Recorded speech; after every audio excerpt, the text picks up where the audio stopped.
My stepmother tried to destroy my dad's dream vacation, but karma hit harder than expected. My dad spent 30 years dreaming about diving the Great Barrier Reef. He kept a jar labeled Australia Fund in his workshop, feeding it spare change and birthday money. When he married Diane after Mom died, the jar disappeared into a closet. More practical priorities, she explained while renovating the kitchen he hadn't complained about. For a decade, I watched my father shrink. His shoulders hunched, his laugh grew quieter, his passions became whispers. The man who once built entire worlds in his woodshop now asked permission to buy new socks. The only time I saw his eyes light up was when National Geographic ran specials on the reef. Then came Dad's 60th birthday and his doctor's call. Stage 3 cancer. 6 months of aggressive treatment with cautiously optimistic chances. That night, I emptied my savings account and bought 3 tickets to Australia, non-refundable. 1 for Dad, 1 for me, and 1 for Diane, because despite everything, he loved her. "This is reckless," she hissed when I presented the tickets at his subdued birthday dinner. "We can't afford this with medical bills coming." Dad's eyes had already filled with tears.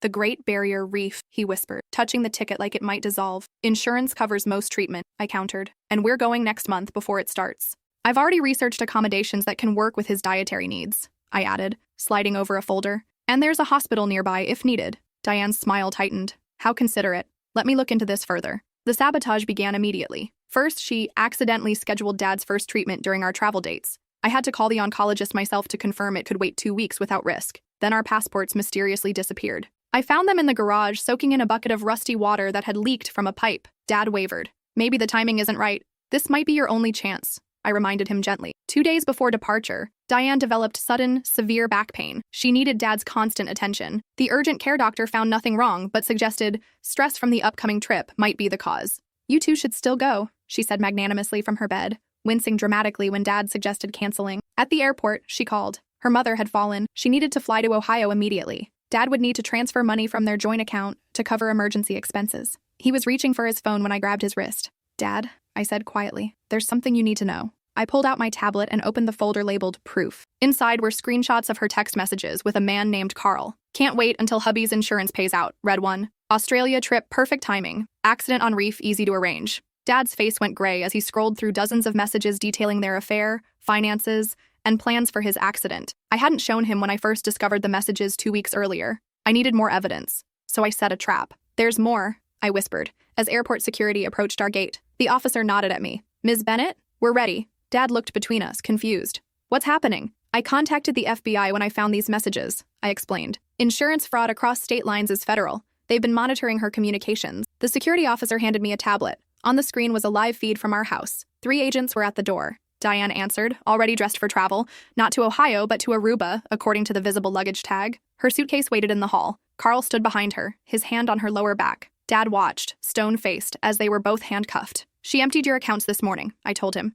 but the FBI froze the transfers. "Everything's been recovered." His hand shook as he gripped the armrest. For a moment, I feared I'd made a mistake, that this shock on top of his diagnosis would be too much, that he'd collapse right here in the terminal. Instead, he squared his shoulders. "Is our flight still on schedule?" he asked, his voice steadier than I'd heard it in years. "Yes, but Dad, if you want to postpone—" "No," he stood up. "I've waited 30 years for this. I'm not waiting one more day." Our flight boarded in silence. Dad stared out the window for the first 6 hours. I worried I'd broken him completely. Somewhere over the Pacific, he finally spoke. "How long have you known?" "I suspected something was off when she changed your life insurance last year," I admitted. "Made herself sole beneficiary, tripled the payout. But I found the messages by accident 3 weeks ago when I borrowed her phone to call the doctor." "And you arranged all this? The FBI? The trap?" "I couldn't let her hurt you," I said simply. "Not after everything." He nodded slowly, then reached for my hand. "Your mother would be proud." The words pierced me. Mom had always been the protector in our family, the one who checked for monsters under the bed and stood up to bullies at school conferences,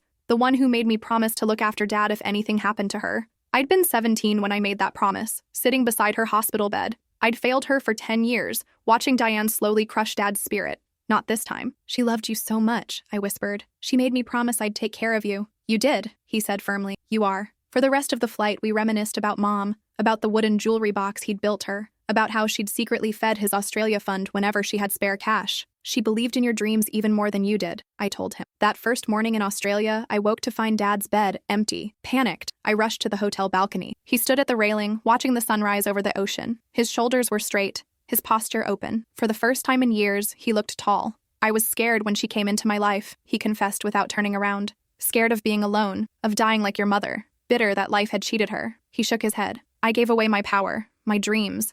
Let her convince me I didn't deserve them. I joined him at the railing. And now? He smiled. A real smile that reached his eyes. Now I'm going to see that damn reef. After breakfast, we went straight to the dive shop. The FBI had alerted local authorities, and Carl's accomplices had been arrested the previous night. A new instructor met us, her face solemn after being briefed on the situation. "I'm Sarah," she said, extending her hand. "We've changed your dive plan completely. New location, new equipment, new team. Everything's been double and triple checked." She eyed Dad with professional concern. "But given your health situation, I want to be transparent about the risks." Dad nodded. "I've got cancer," he told her bluntly. "But I've waited 30 years for this dive, and I'm not leaving Australia without it." Sarah assessed him carefully, checking his paperwork and asking about medications. "No one should be denied the reef," she finally said. "But we'll take it slow. Stay with your daughter. Signal if anything feels wrong." The prep took longer than expected. Every piece of equipment was tested. Every procedure explained twice. Dad absorbed it all, asking detailed questions that revealed how much research he'd done over the decades. "You really know your stuff," Sarah remarked. "Most tourists can barely remember which way to clear their masks." Dad smiled sheepishly. "I've been practicing in the bathtub since 1991. By the time we reached the dive site, the morning clouds had burned away, leaving the water a crystalline blue. Visibility is exceptional today," Sarah noted. "You picked the perfect time." As we prepared to enter the water, Dad paused. "Your mother should be here," he said quietly. "She is," I assured him, tapping his chest. "Right here." He nodded, took a deep breath, and stepped off the boat. Underwater, Dad transformed. Each movement was graceful, precise, his eyes wide with wonder behind his mask. When a sea turtle glided past, he reached out, not to touch, just to feel the water displaced by its flippers. Through the clear water, I watched him examining coral formations, pointing excitedly at fish species I couldn't name. He moved with a certainty I hadn't seen in years, as if his body remembered how to be strong. For those 60 minutes, cancer didn't exist.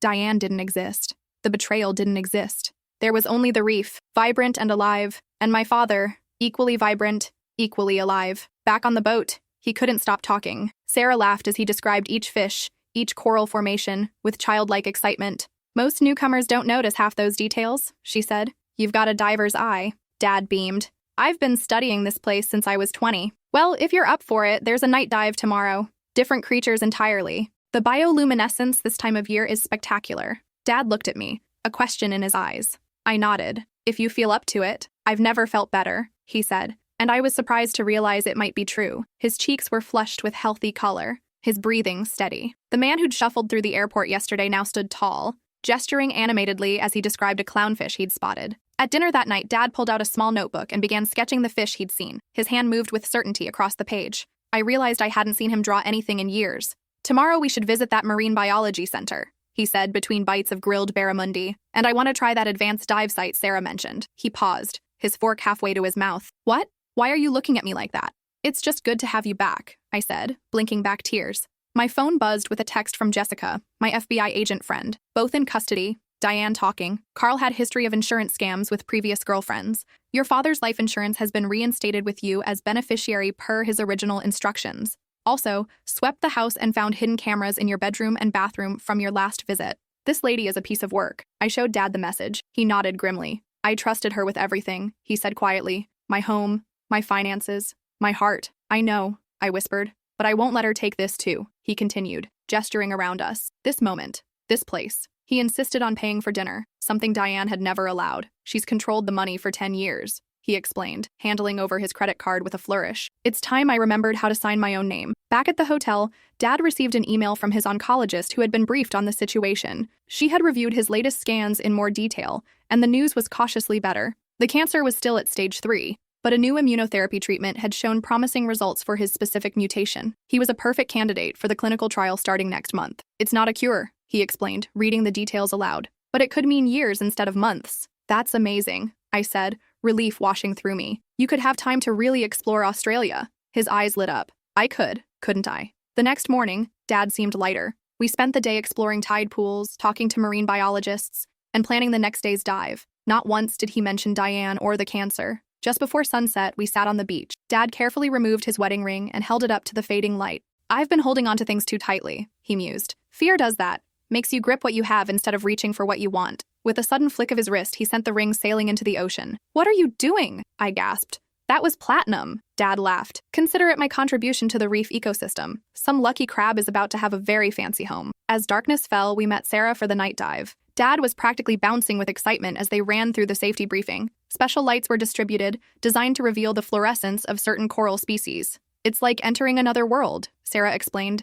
Everything you saw today will look completely different. Dad nodded eagerly. I've seen the photos, but they say it doesn't compare to experiencing it firsthand. When we submerged, I understood what they meant. The reef had transformed. Corals that had appeared brown during the day now glowed with otherworldly blues and greens. Fish darted through the darkness like living neon signs. Instead of staying cautiously at my side, Dad explored with growing confidence, pointing out creatures that only emerged at night. At one point, he found a small octopus changing colors as it hunted. He hovered, perfectly still, watching its dance of camouflage for nearly 10 minutes. He emerged from the water buzzing with adrenaline, describing bioluminescent creatures and nocturnal predators with reverent awe. Did you see that octopus? He demanded, gesturing wildly. The way it communicated with color? That's what Mom and I used to watch on those documentaries during her treatments. She always said the way they changed was like magic. Sarah pulled me aside afterward. Your father's a natural. Has he really never dived before? I shook my head. He's been waiting his whole life for this. She smiled. Well, he moves like he belongs here. And I've never seen anyone so aware of their surroundings on their first night dive. Most people miss everything because they're too focused on not losing their buddy.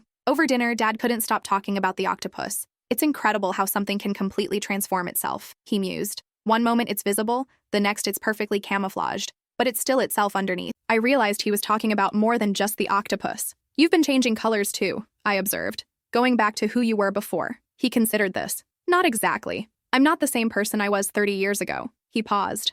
Maybe I'm becoming who I was always meant to be if fear hadn't gotten in the way. Back at the hotel, Dad called his bank and began the process of securing his accounts. One by one, he removed Diane's access to his funds, his credit cards, his safe deposit box. His voice grew stronger with each call. I'd like to report fraudulent activity, he said, spine straight. And I need to change all my security questions and passwords. While he worked, I checked my emails. Jessica had sent video footage from Diane's interrogation. I watched with a mixture of vindication and horror as she coldly described how she'd targeted my father. He was perfect, she told the investigators. Emotionally vulnerable, financially stable, and isolated from family. I've never seen someone so easy to manipulate. When asked about the murder plot, she didn't even try to deny it. It was Carl's idea to use the diving accident. I wanted something that looked like natural causes, heart attack, medication interaction, but he said drowning was cleaner. I deleted the email without showing Dad. Some things were better left unseen. The next morning, he was up before dawn again. This time, I found him swimming laps in the hotel pool. Doctor said I need to build my strength for treatment,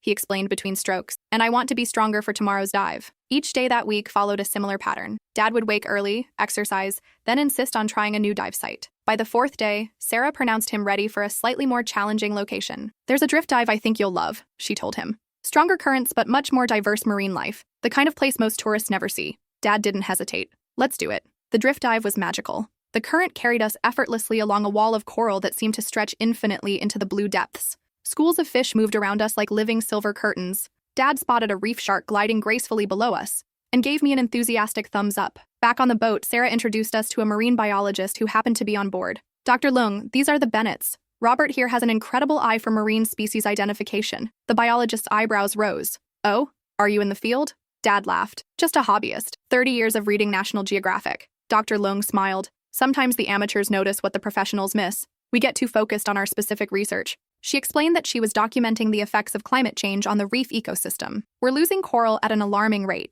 but there are also surprising adaptation stories that give us hope. Dad leaned forward, asking questions about thermal tolerance in coral species and migration patterns of reef fish. The conversation continued through lunch, with Dr. Lung eventually inviting us to visit her research station the following day. We're always looking for volunteers, she mentioned. Even short-term help with data recording is valuable. Dad's eyes lit up. I'd love to help. The research station was a cluster of weathered buildings on a small island. Graduate students bustled about, carrying equipment and arguing good-naturedly about methodology. Dr. Lung showed us the labs where coral samples were analyzed, the tanks where restoration experiments took place, and the computer room where data was processed. This is where the real work happens, she explained. Diving is beautiful, but the science happens here, in the spreadsheets and statistical models. Dad surprised me by sitting down at one of the computers and offering to help enter the previous day's survey data. His decades of accounting work made him methodical and precise, exactly what was needed. You're quite good at this, Dr. Lung observed after checking his work. Have you considered volunteering remotely? We always need help with data processing.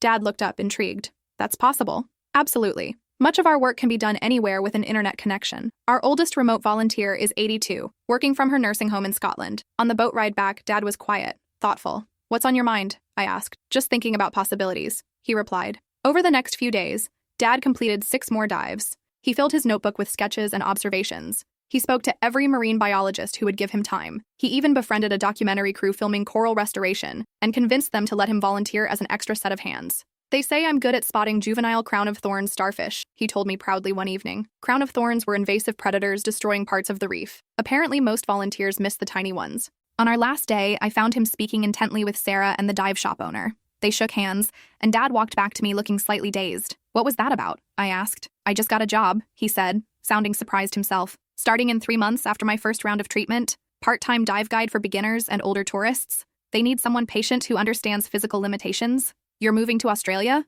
He shrugged. "Why not? The immunotherapy trial has a satellite location in Brisbane, and I've spent too long not living where I belong." The idea was simultaneously shocking and perfectly logical. Dad had no reason to return home except to sell the house and deal with the legal aftermath of Diane's arrest. His job had been eliminated in a corporate restructuring 2 years ago, something Diane had kept secret for months, pretending he was still working while she controlled the severance payments. "What about your friends? Your life back home?" I asked, though I already knew the answer. Diane had systematically isolated him over the years. "My life hasn't been mine for a decade," he said simply. "It's time I built a new one." That night, I helped him research apartments in Cairns, the gateway city to the Great Barrier Reef. We found a modest 1-bedroom within walking distance of the marina. "It's perfect," he decided. "Simple, affordable, and close to the water." On the flight home, Dad sketched plans for custom dive equipment modifications. "For people with limited mobility," he explained. "There's a whole market of people like me. Older, maybe not in perfect health, but still dreaming of seeing the reef." He showed me designs for buoyancy compensators that would be easier to manage with arthritic hands, and simplified weight systems that wouldn't strain the back. "Sarah says if they work, the shop might develop them commercially. I could consult." His diagnosis hadn't changed. His bank accounts were still recovering. His marriage had imploded in the most public, humiliating way possible. But something fundamental had shifted. The man sitting beside me on the plane was not the same one who had left home 2 weeks ago. He spoke with authority, made decisions without hesitation, even held eye contact in a way he hadn't in years. When we landed, Jessica met us at the airport. "How much trouble is she in?" Dad asked after greetings were exchanged. "Substantial," Jessica replied. "Conspiracy to commit murder, wire fraud, identity theft, and they found evidence linking her to a suspicious death 3 years ago, her previous husband." Dad's eyes widened. "She was married before?" Jessica nodded grimly. 3 times. Each husband older, each ending with her significantly wealthier. The third died in what was ruled an accidental drowning. "We're reopening the investigation." On the drive home, Dad was quiet, processing. "You okay?" I asked, just thinking about how easy it is to fall into someone's trap when you're desperate not to be alone. At the house, crime scene tape still crossed the front door. "They've cleared most of the rooms," Jessica explained, "but they're still gathering evidence from her office. You can collect personal items, but nothing can be removed from her spaces yet." Dad walked through the house like a tourist in a museum, detached and mildly curious. He passed the renovated kitchen without a glance. The living room with its uncomfortable designer furniture earned barely a shrug. But when he reached his old workshop, now a sterile home gym that showed no signs of use,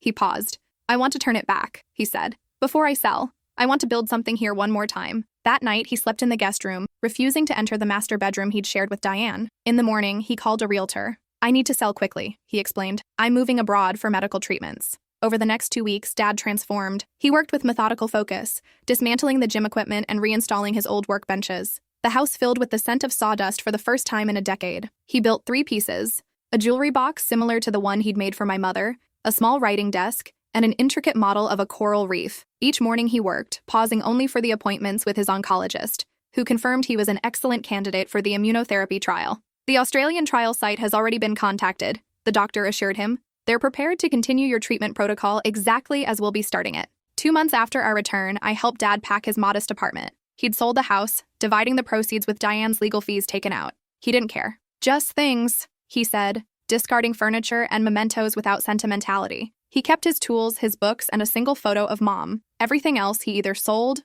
or gave away. The day before his flight back to Australia, we received news. Diane had taken a plea deal, testifying against Carl, who had apparently done this 3 times before with other women's husbands. She would serve 5 years. Carl faced 20. Dad didn't react, just continued packing his dive notebooks. "Does it bother you?" I finally asked. "That she'll be out someday? That she almost killed me?" He looked up, surprisingly calm. "Every day we almost die. Cars almost hit us. Arteries almost block. The earth beneath our feet almost shifts." He closed the box carefully. "The miracle isn't that she almost succeeded. It's that she almost stole my joy before she stole my life." I helped him carry the boxes to Jessica's car. She'd volunteered to drive us to the airport. "I'll email everything as the case progresses," she promised. But honestly, Robert, you might be happier not knowing. Dad nodded. The past is the past. I'm more interested in the future now. At the airport, I hugged him tightly. Promise you'll take care of yourself. Follow the treatment protocol. I promise, he said. Then he held me at arm's length. But understand this. Whether I have 5 months or 50 years, I'm going to live them diving that reef. I smiled through tears.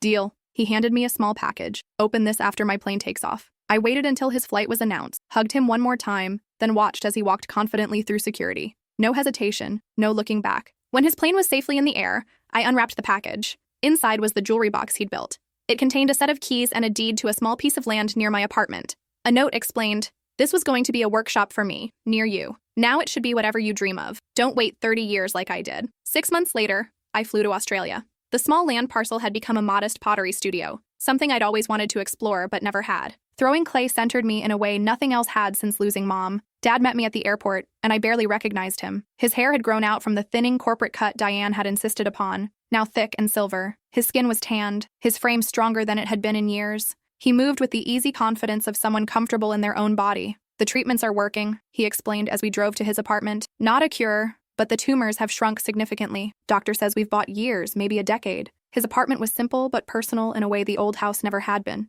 Underwater photographs he'd taken covered the walls. His coffee table displayed specimens he'd collected with proper permits. Marine biology textbooks filled the bookshelf. "I've been taking classes at the local university," he said when he caught me examining them. "Just auditing for now. But they've offered to admit me formally next term. Apparently being enthusiastic counts for a lot, even without a science background." "That's amazing, Dad. I have something to show you," he said, leading me down to the beach where a group of people had gathered around a small boat. "What's this?" "My dive charter," he said proudly. "Specialized tours for cancer patients and survivors. We just got approved for insurance last week." I stared in disbelief. "You started a business? In 6 months?" He shrugged. "Turns out the connections I made during our first trip were valuable. Dr. Lung introduced me to a cancer support organization. Sarah helped with the dive certifications and equipment modifications. It all came together faster than I expected." The boat's name caught my eye, freshly painted on the stern, Karma's Current. Dad followed my gaze and grinned. Fitting, isn't it? He'd named his second chance after the force that had given it to him. The small group waiting by the boat turned out to be his first official clients.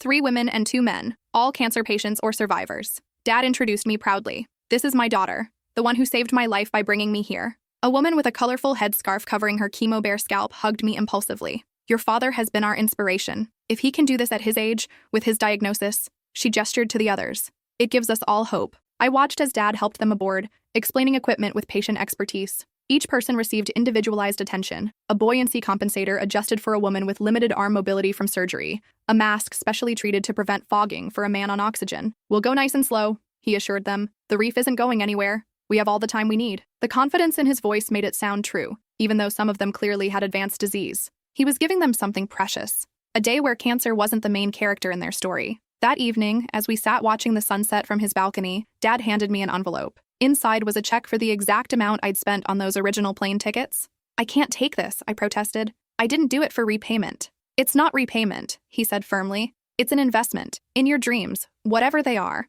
I thought about the pottery studio, the unfinished business plan on my laptop, the concept for therapeutic ceramics classes I'd been too afraid to launch. "The thing about karma," Dad said, watching the horizon where the sun melted into the sea, "is that it doesn't just punish the wicked, it rewards the brave." He tapped the check. "Your courage saved my life twice. Once from Diane and once by showing me I still had something to live for." I folded the check carefully and put it in my wallet. Dad smiled. "Tell me about this business idea of yours, the one you think is too risky." As the stars appeared, I told him everything. My fears, my hopes, my detailed plans. He listened with the same rapt attention he gave to the reef's creatures. When I finished, he nodded once. "Sounds like you need to take the dive." The next morning, we went out on his boat. The clients were meeting us at a different location later, so we had the vessel to ourselves. I'd done a few beginner dives with him during my visit, but never anything challenging. Today's site was different, deeper, with stronger currents. "I'm not sure I'm ready for this," I admitted as we prepared our gear. Dad adjusted my tank with practiced hands. "That's the secret no one tells you," he said. "No one's ever ready. You just jump anyway." We stood at the edge of the boat, masks on, regulators in. "On 3, he said,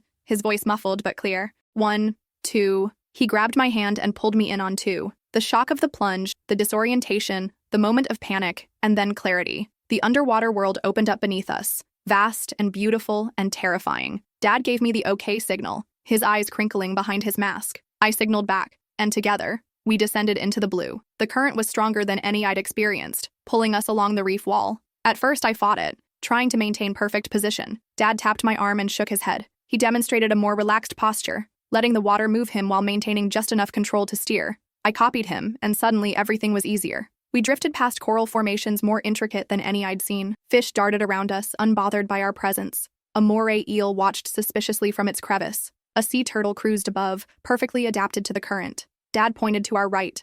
In the distance, barely visible in the blue haze, a small pod of dolphins passed. Their clicks and whistles reached us faintly through the water. For a moment, watching him floating effortlessly in this alien world, I forgot that my father was sick, forgot that he'd been betrayed and nearly murdered, forgot everything except the simple miracle of his joy. When we surfaced an hour later, he was beaming. "That's the dive I dreamed about for 30 years, he said as we pulled ourselves back aboard. "Not the tourist sites, the real reef, wild and unpredictable and alive." I helped him remove his tank. "I can see why you love it. It's not just the reef," he said, suddenly serious. "It's what it represents. A world that exists whether we see it or not, thriving in its own way, on its own terms. When I'm down there, I'm just a visitor in something ancient and indifferent to my presence." He began stowing our gear with practiced efficiency. That's what Diane never understood. Dreams aren't frivolous. They're windows into other possible worlds, other possible selves. She wanted to keep me small, contained, controllable. But down there, he gestured to the water, I'm part of something enormous, and that makes me bigger, not smaller. We picked up his clients at the marina. For the rest of the day, I watched my father guide them through their first reef experience. He was patient with their fears, celebrated their small victories, anticipated problems before they arose. With each person, he shared some small piece of knowledge, the name of a particular fish, the age of a coral formation, the relationship between species. His passion was contagious, his expertise evident. "Your father is a natural teacher," observed one client, a former principal now battling lymphoma. "He should have been doing this his whole life. He's doing it now," I replied. "That's what matters." That night, Dad's phone rang during dinner. It was Dr. Lung from the research station. "They've approved our grant application," he announced after the call. "Full funding for the citizen science program. I'll be coordinating the volunteer data collection." His eyes shone with excitement. "We'll be training cancer patients and survivors to assist with basic reef monitoring. The therapeutic effects of water-based activity combined with meaningful scientific contribution, it's a perfect intersection." I realized that in 6 short months, my father had created a life more purposeful and authentic than the one he'd spent decades building back home. Here, his illness wasn't a death sentence but a qualification, his age an asset rather than a liability. "Mom would be amazed," I said. He nodded. "She always saw possibilities I couldn't. Remember how she'd rearrange a room and suddenly it would feel completely different? Same furniture, different perspective. That's exactly what you've done with your life," I observed. "Rearrange the pieces you already had." After dinner, we walked along the beach. The moon cast a silver path across the water, mimicking the one his boat would take to the reef in the morning. "I've been thinking about Diane," Dad said unexpectedly. I tensed. "What about her?" I was angry at first. Furious that she'd tried to kill me, of course, but also that she'd stolen a decade of my life. Made me doubt my own worth. Convinced me that safety was more important than joy. He picked up a shell, examined it, and tossed it back to the water. "But now I'm almost grateful." "Grateful? Dad, she was going to murder you." He smiled wryly. "Yes, and because of that you bought those tickets. We came here. I found this life." He gestured around us. "Without her betrayal, I might have spent my final years regretfully watching reef documentaries from my recliner,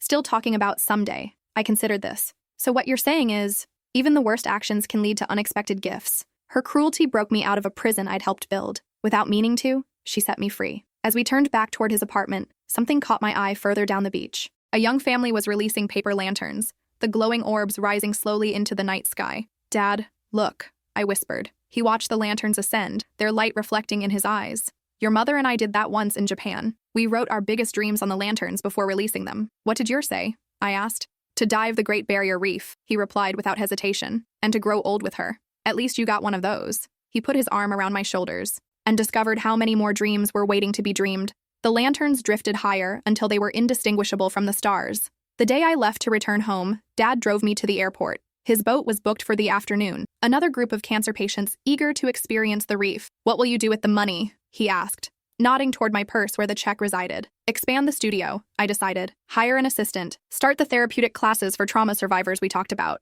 He smiled. "Sounds perfect." At the security checkpoint, I hugged him tightly. "I'll be back in 3 months. Sooner if you need me." "I'll be fine," he assured me. "Better than fine. But visit anyway." I watched him walk away, straight-backed and purposeful. Not the diminished man Diane had crafted, but someone new, or perhaps someone rediscovered. 6 months later, I received a package from Australia. Inside was a carved wooden plaque for my studio, and a note, the first piece from my new workshop. "Just finished the house renovations. The doctors are amazed by my progress. Remission isn't impossible, they're saying now. I'm taking a full course load at university next term. Life is too short for anything less than wonder. My boat takes out 3 groups a week now. Last Thursday, we had a woman who was given 2 months to live, 5 years ago. She wants to become a dive instructor. That's the thing about karma and currents and life. You never know where they'll take you until you're brave enough to dive in. Love, Dad. P.S. Look what Sarah found while diving yesterday. Beneath the note was a small plastic bag containing his platinum wedding ring, now encrusted with tiny barnacles and sea growth. It had transformed from a symbol of captivity into a perfectly self-contained ecosystem, just like its former owner.